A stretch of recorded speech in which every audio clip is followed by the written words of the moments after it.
Namaste. I am here with the famous Professor Vaidyanathan, my dear friend from IIM in Bangalore. Welcome.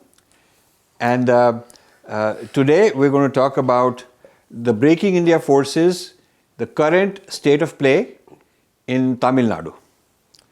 It seems that there is at least 6 different groups of Breaking India forces, each focused in a certain way and also collaborating with each other.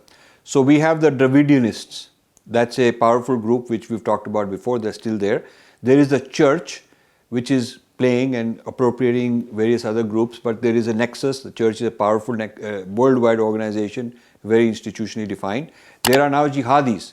These are Islamic people, and they are connected with whether it's ISIS or Al-Qaeda or overseas or homegrown or whatever. This is a distinct group. Then there is the Naxalites, the leftist, Maoist, Naxalite who want the communist revolution. They are definitely there. There is LTTE. We defeated them in Sri Lanka. They were defeated. Their leader got killed, but it's not like all the ideology is finished. The roots are still there, and it's trying to come back here in Tamil Nadu. And then there are all these new age activists, who improvise, who just sort of arrived at the scene, a mishmash, ideological mishmash, combining this, that, like new age kind of people. So given these 6 as sort of a framework, I think would be nice for the audience if we took them one by one. Yeah, sure. And you gave a brief summary of where those are. Yeah. So should we start with Dravidianists? Yeah. What is the state of play of Dravidianists? You see, actually when we, first and foremost, I should express my joy in meeting you again after a long time at Bangalore. And traffic is bad, as you rightly told. I could have, I think, met you in Boston much faster. Catch a flight and then come over than traveling through this traffic. Anyhow, it's very nice that to know also that your health is much better now. So, and I am always. I have many more years to make trouble. You are making trouble, not for us anyhow. Yeah. So, very nice actually. So I should mention that at the outset. And I always maintain that, coming in Rajiv Malhotra's program is one of the most, interesting and joyful thing for me. And for me. Yeah.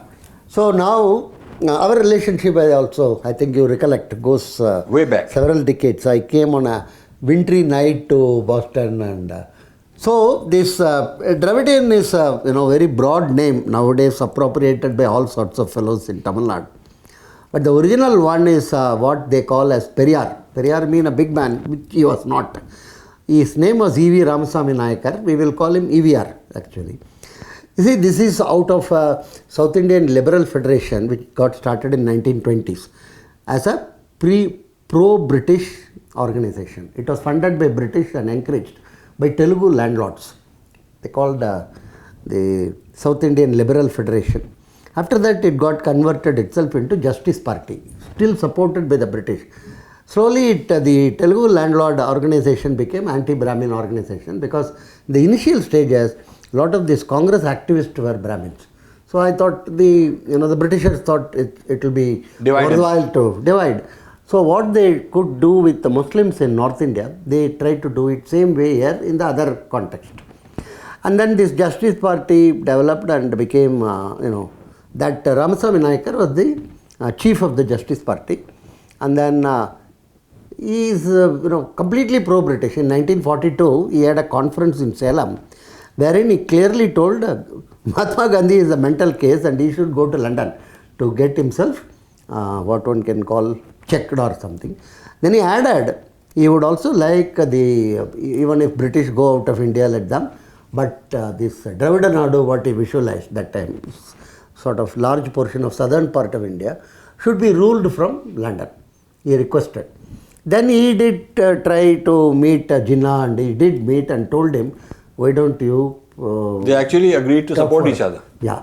But somehow Jinnah was unenthusiastic. Somehow he felt that this is not a good case to take it up, and he was focusing more on the Muslim and Pakistan side. And then this fellow went and met Ambedkar. He told Ambedkar he should help in creating. Ambedkar told this won't work and, yes. Anyhow, so he was a very, I won't say interesting character, but notorious. At 73, he married his own adopted daughter, who was 22. And that is also a lot of justification is given another. He was also anti-Dalit, incidentally, anti-SC. Because Dalit, I don't want to use the word, because that's a word coined by the church, yes, in order to create more issues. So out of that came, after his marriage of his adopted daughter, his major Chela, Annadurai, he was upset. One report suggests that he wanted to marry that girl. Anyhow, one doesn't know about it. But he came out and he was wanting to stand for election. This Ramasamy, E.V. Ramasamy, who is known as also called Periyar, he declared 15th August 1947 as a mourning day. He conducted mourning meetings and other things. It's a very, not many people know all this history and other things. So they just treat him as some sort of a Karl Marx or something for Tamil Nadu. Anyhow, Annadurai came out, he told he will participate in election. This man was not participating in election throughout. And then DMK came out of it. And 67 election, when they lost, that time Chief Minister on Bhaktavachalam, he told the poisonous virus is spreading all over Tamil Nadu. The future is very bleak. He is such a Dirgadarshi, I would say. As early as 67, he told this. He told it has got nothing to do with my losing election, but dangerous trends are coming forth.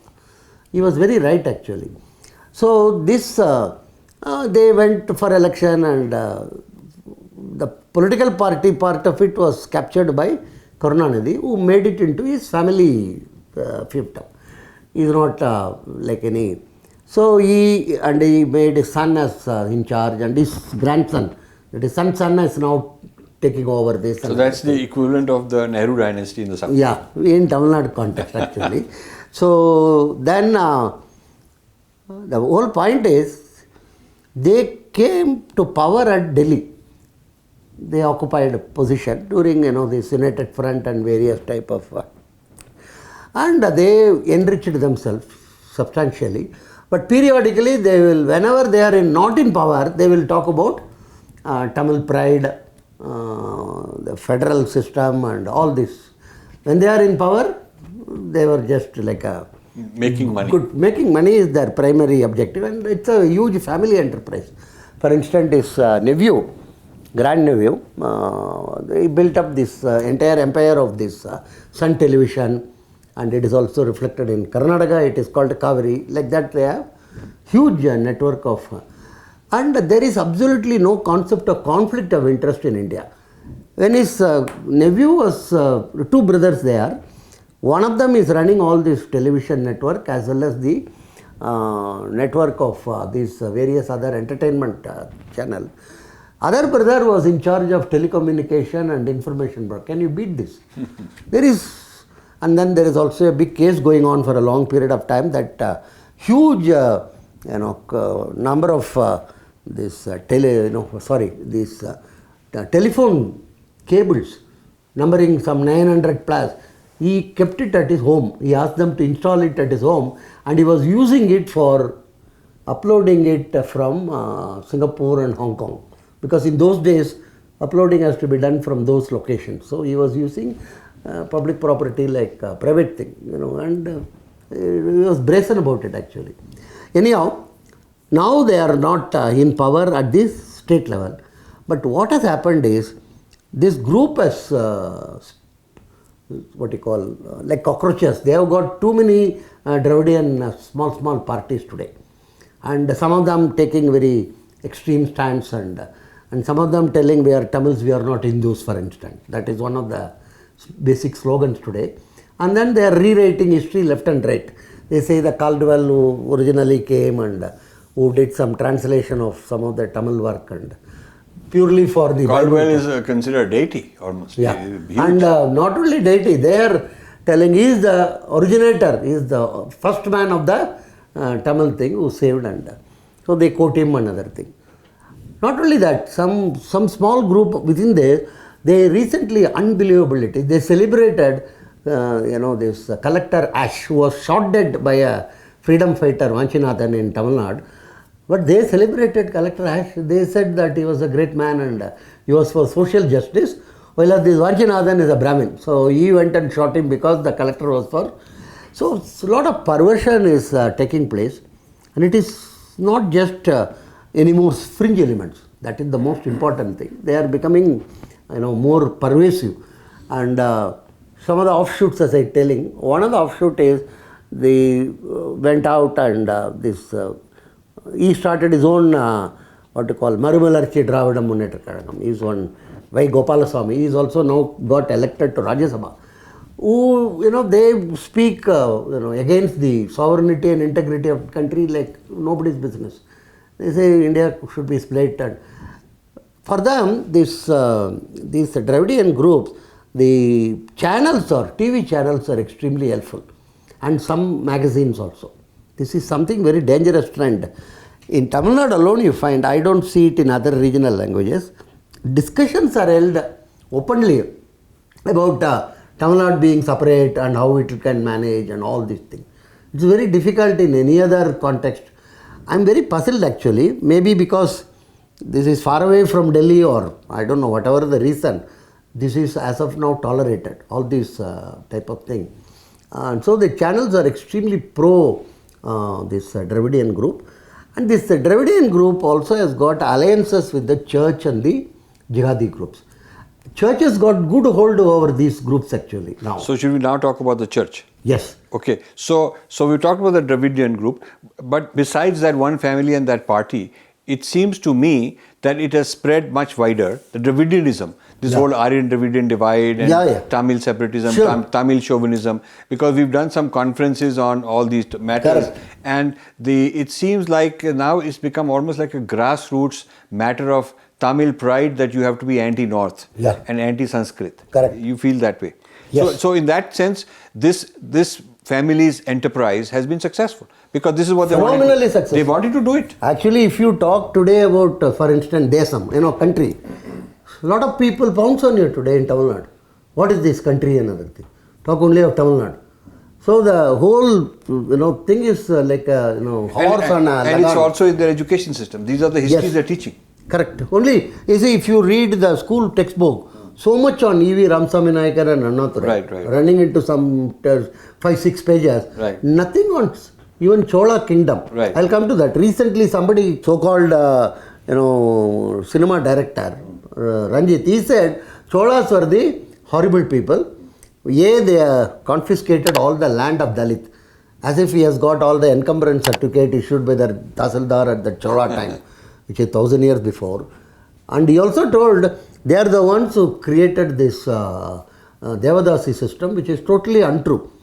So what you should be very proud about, the temple they constructed in 900 plus, today also it is standing witness such a unbelievable architectural wonder, and they have constructed dams and so many things. And but this is the way to deride our past. And similarly, Nayanmars, Alvars were all of the Bhakti movement. They are all erased. They are not there in the textbook at all. So for them, history starts with Caldwell and ends with Karunanidhi. So far, it will continue with his son and other things. This is the type of propaganda. And the church is phenomenally supporting them. Thank you for watching. You can subscribe here and also hit the bell icon to make sure you get notified. To donate, please click this button.